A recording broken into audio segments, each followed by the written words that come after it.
Right. So the last time you heard from me, we was talking about Gyokeres, and getting him over the line at the club. We've been able to do so. He was announced this past weekend, and I just feel like at the moment the mood is perfect. The mood is really good.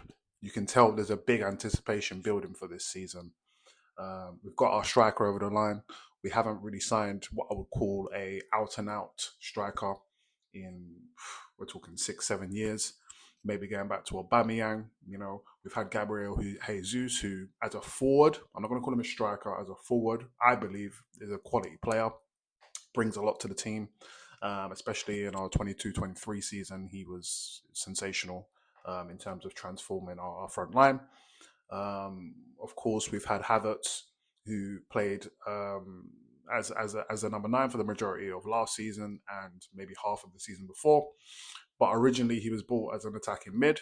And in terms of his best position, I would imagine if you asked him, he would probably say in that hybrid attacking mid role is probably where he's most suited. But going back to Gabriel Jesus, the injuries, of course, has they've troubled him, and they've caused him to not play as many minutes as the club would like, and probably as much as he would like. And I think that's probably put him in the doors of probably being sold this season. And I feel like as much as I like him, he probably does need to go. If he doesn't, I wouldn't be annoyed, because I believe if he can stay fit, he has a lot to offer. Whether that is playing as a backup striker, or even playing off the left, or potentially even off the right. I believe he has the capabilities, the skills, and the qualities to do all of that. But this isn't about Jesus. This is about Arsenal, and this is about Gyokeres. So we've signed him. He's in the door, and he's just got this look. He's got this look in his eyes. He just looks like a what I would just call a cold, stone cold killer. Like he just all he wants to do is score goals.